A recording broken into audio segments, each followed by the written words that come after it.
Okey, Assalamualaikum dan selamat malam. So, untuk kelas Sains 5 Budayawan Sekolah Seni Malaysia Johor pada malam ini, saya akan menyentuh sikit bab yang kelima Sains tingkatan 4 iaitu tajuk genetik.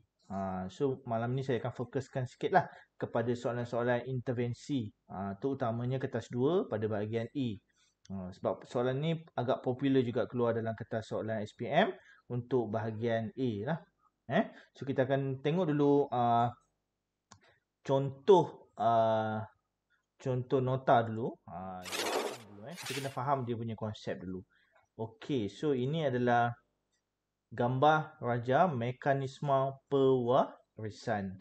So mekanisme pewarisan ni bermaksud bagaimanakah sesuatu spesies itu, adakah dia sebagai contohlah tumbuhan ataupun manusia ataupun haiwan, dia mendapat sesuatu ciri.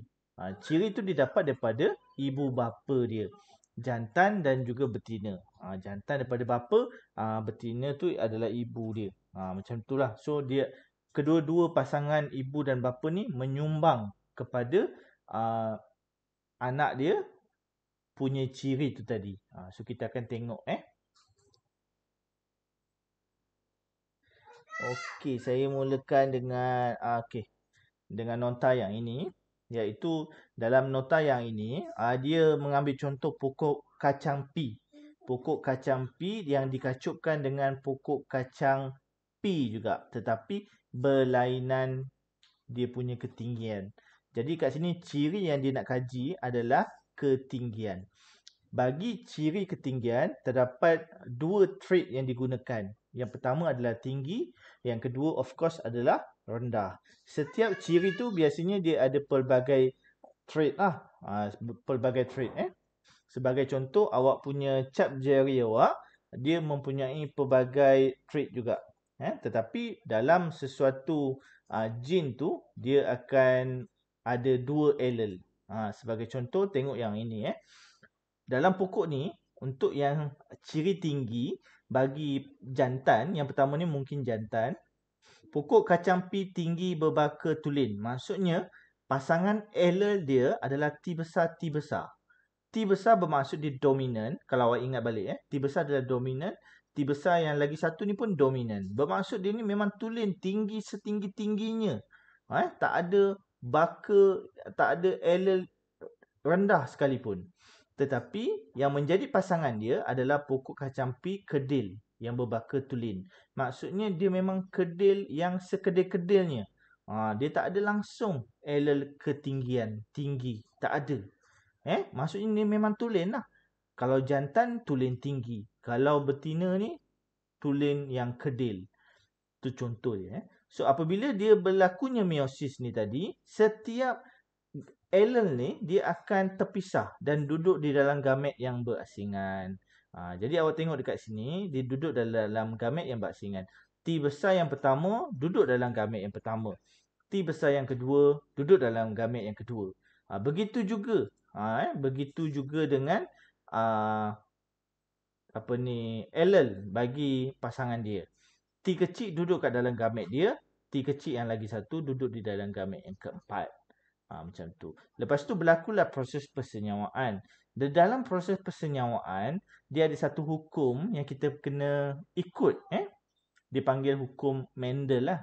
Hukum Mendel. Hukum Mendel ni mengatakan setiap alel mesti berpasangan dengan allele pasangan yang lain.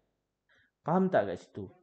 Allele pada pasangan yang pertama mesti dikacupkan dengan setiap allele pasangan dia. Sebagai contoh, kita tengok ni. Allele dalam gamet yang pertama. Dia ni wajib dikacupkan dengan allele dekat gamet nombor 3 dan allele gamet nombor 4. Sebab tu kalau awak tengok garisan dia, dia pernah dikacupkan dengan gamet 3. Dia juga pernah dikacupkan dengan gamet 4. So dekat sini cikgu nak memudahkan awak, cikgu menggunakan sifir. Cikgu letak dekat situ gamet nombor dia 1, 2, 3, 4. Tetapi untuk menghasilkan genotip anak, genotip ni mesti dalam abjad. Kalau fenotip di dalam perkataan. Genotip ni abjad. Pasangan allele dia. Okey, yang ini sebelum diisikan, ini kosong. Awak yang kena isikan. Jadi genotype anak yang pertama adalah 1, 3. Kemudian anak yang kedua 1, 4. Anak yang ketiga 2, 3.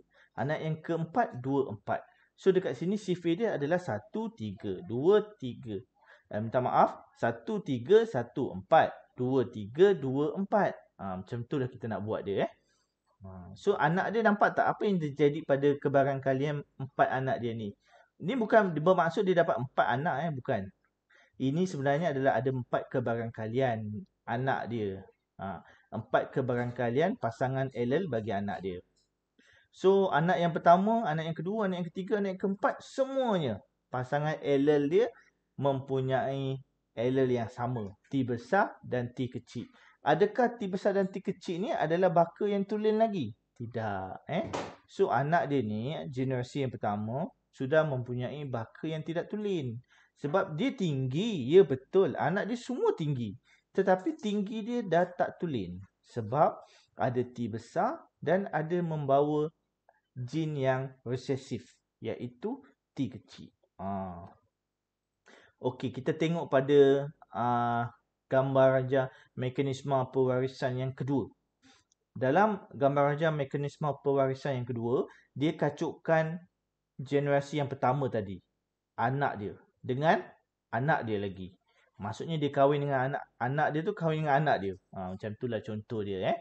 T besar, T kecil. Ni anak dia punya genotip. Dan dia kacukkan dengan adik-beradik dia juga. T besar, T kecil juga. So apa yang terjadi? Step yang kedua, meiosis berlaku. Pecah. Duduk dalam gamet asing-asing. So T besar duduk diam-diam dalam gamet yang pertama. T kecil duduk dalam gamet yang kedua. Pasangan dia pun sama. T besar duduk dalam gamet dia. T kecil duduk dalam gamet dia. Lepas tu bermulalah sifir yang cikgu cakap tadi. 1, 3, 1, 4. 2, 3, 2, 4. So cikgu galakkan awak menggunakan nombor. Berbanding dengan garisan seperti ini. Sebab kalau garisan seperti ini, awak punya kecenderungan untuk melakukan kesilapan adalah besar. Sebab awak pun pening dengan garisan-garisan awak ni. Sebab dia dah selalu sangat melintas antara satu sama lain. So nanti awak pening. So gunakan nombor, lagi mudah. Okey, itu sahaja untuk mekanisme pewarisan. Sekarang ni kita nak tengok kepada latihan dia. Yang ini latihan awak kena buat di dalam kelas KIK. Buat dalam kelas KIK.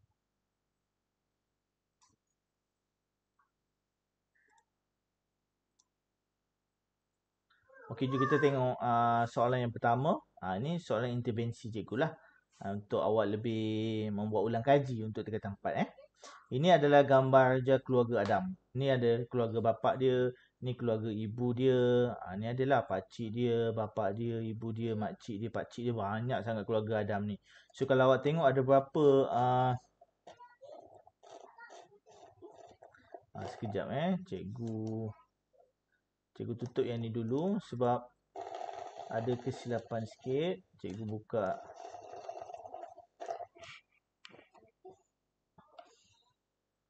Cikgu buka yang lain sekejap.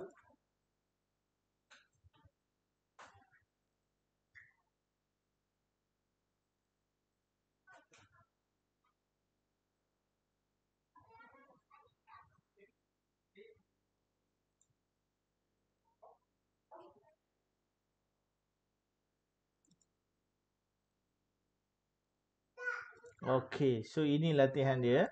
So kita tengok nanti awak tengok ada berapa banyak keluarga Adam. So kalau awak tengok dekat sini, ni keluarga bapa dia, ni keluarga ibu dia. Ni keluarga ni bapa dia kat sini Ibu dia kat sini Ni keluarga Adam lah ni keluarga Adam. So ni Adam.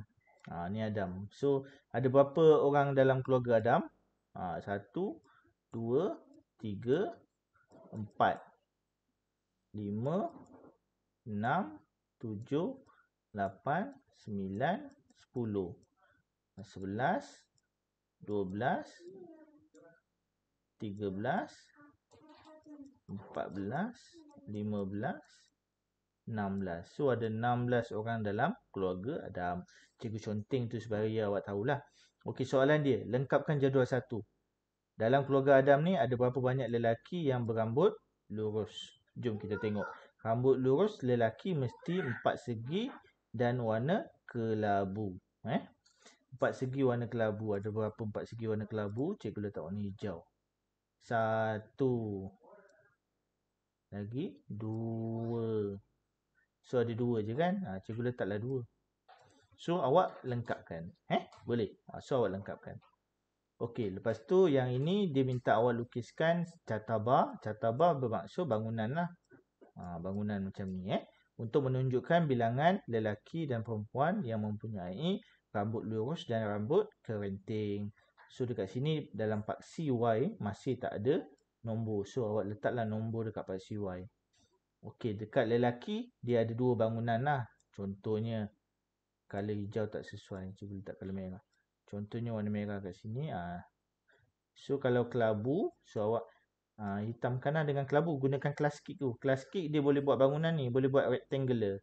Kalau rambut kerinting dia putih je. Dia punya cat dalam tu warna putih. Tak payah nak warnakan. Ni contoh je cikgu buat ni. Awak kena kira betul-betul lah. Berapa peratuskah keluarga Adam yang mempunyai rambut lurus? So rambut lurus dia ada berapa? Rambut lurus tadi lelaki 2. Okey, perempuan berapa pula? Jom kita kira sekarang. Perempuan yang bulat dan kelabu. 1, 2, 3, 4, 5. So ada 5. Betul tak? Ada 5. Jadi ada 5 kat sini. So 7 lah. 5 tambah 2, 7. Ada 7 orang yang berambut lurus. Tapi dia nak peratus. 7 bahagikan dengan kesemua ahli keluarga. 16. Lepas tu kalikan dengan 100. So nanti awak dapatlah jawapan dia.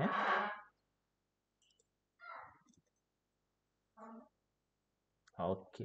So sampai sini cikgu harap awak boleh faham. Okey, so soalan yang kedua. Soalan yang kedua dia cerita tentang manusia juga, ibu dan bapa. So ibu dia mempunyai apa?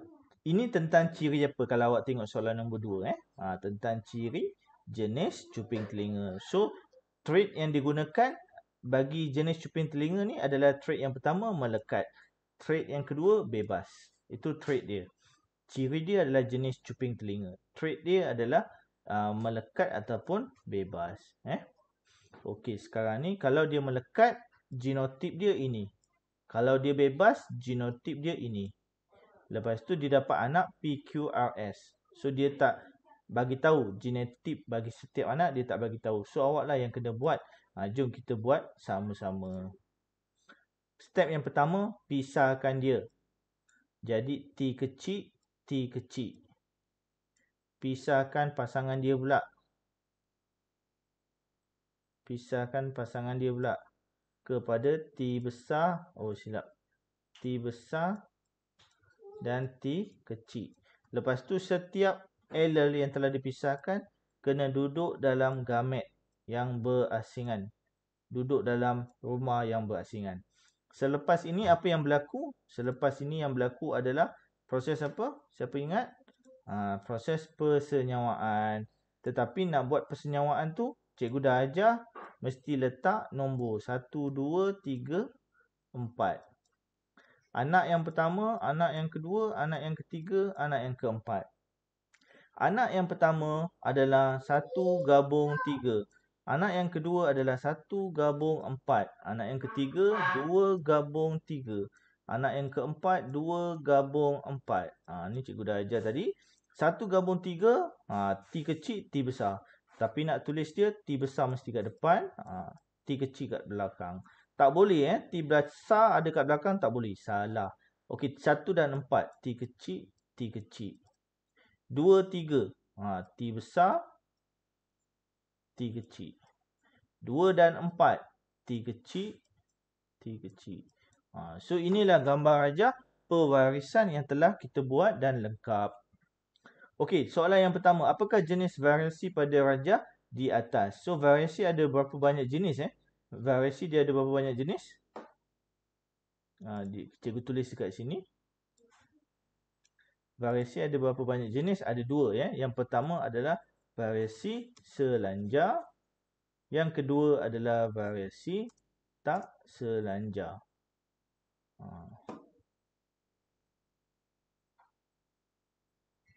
Okey. So, variasi selanjar dan juga variasi tak selanjar. Okey, apa yang dimaksudkan dengan variasi yang selanjar? So, awak tengok baik-baik macam mana cikgu buat. Selanjar. Selanjar membawa maksud apa dia?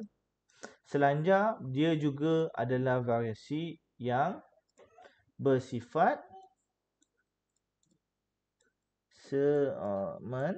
cikgu tak bawa pen cikgu lah. Kena pakai mouse. Sementara sahaja. Kalau selanjar dia sementara sahaja. Tetapi kita ni sedang bercerita tentang jenis cuping telinga tau. Awak ni masa kanak-kanak, katakanlah cuping telinga awak bebas. Adakah awak dah tua nanti, tiba-tiba cuping telinga awak boleh menjadi melekat pula? Boleh ke macam tu? Tak boleh kan? Kalau dah tak boleh, dia sementara ke? Tak kan? Dia adalah kekal. So, dia bukan sementara lah. So, dia kekal. So, bila dia kekal, maksudnya dia tidak sementara. So, kita kena letak tak kat depan. Kena letak. Oh, lemak. Kita kena letak tak. Dia tak sementara, maksudnya dia tak selanjar. Itu jawapan dia. Tak selanjar. Okey, apakah faktor dia? Faktor dia yang mempengaruhi dia, of course, faktor apa? Faktor genetik ataupun faktor keturunan. Okey, nyatakan peratus untuk mendapat anak yang cuping telinga dia melekat. Kita tengok, anak yang cuping telinga melekat. Kalau cuping telinga dia melekat, dia mesti mempunyai genotip T-kecil. Okey, kita tengok anak dia. Yang mana T-kecil? Ini T-kecil. Ini T-kecil. So, ada berapa anak dia T-kecil ataupun cuping telinganya lekap? Ada 2. Melekat ada 2. So, ada 2. So, kita tulis 2. Tapi dia nak peratus. So, 2 bahagikan dengan jumlah anak tadi. Jumlah anak ada berapa? Jumlah anak dia ada 4. So, 2/4 kalikan dengan 100 sebab dia nak peratus. Awak akan dapat berapa ni? Dapat 50%. Itu jawapan dia. Okey, jika seorang murid lain tidak dapat menggulung lidah tetapi dia berlatih bertahun-tahun, adakah dia boleh menggulung lidah? Cikgu nak bagi tahu awak, daripada cikgu sekolah rendah, cikgu tak dapat nak menggulung lidah. Sekarang ni cikgu dah tua, dah dekat 35 tahun. So, cikgu masih tak dapat menggulung lidah lagi. Cikgu bagi tahu je, straightforward jawapan dia. Jawapan dia tidak. Sebab seusaha bagaimana sekalipun awak tetap tidak dapat menggulung lidah.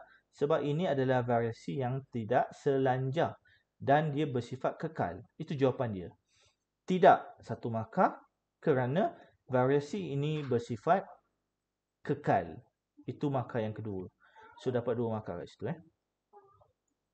Okey, cikgu buat 2 sahaja soalan untuk kelas kita pada malam ini. So, next soalan kita akan buat soalan isi lagi tetapi untuk hari besok. So, ini adalah untuk kelas gantian semalam yang cikgu tak dapat hadir. So, kalau awak ada apa-apa soalan selepas menonton video ni, awak tak faham juga, awak boleh personal WhatsApp, hubungi cikgu ataupun letak komen di bahagian bawah. So, nanti cikgu akan try jawab. Dan awak juga boleh meletakkan soalan-soalan awak tu dekat bahagian Classgeek. Awak boleh tekan button mic kat situ. Ada button macam mic. Awak boleh record soalan awak. Awak jangan bimbang, jangan malu-malu sebab kawan-kawan awak semua takkan dapat baca awak ataupun dengar yang sound yang awak recordkan tu. Hanya cikgu sahaja yang dapat dengar. Kalau awak masih tak faham juga untuk menjawab soalan dalam Classgeek, awak boleh tekan button angkat tangan help. Bukan angkat tangan untuk hantar.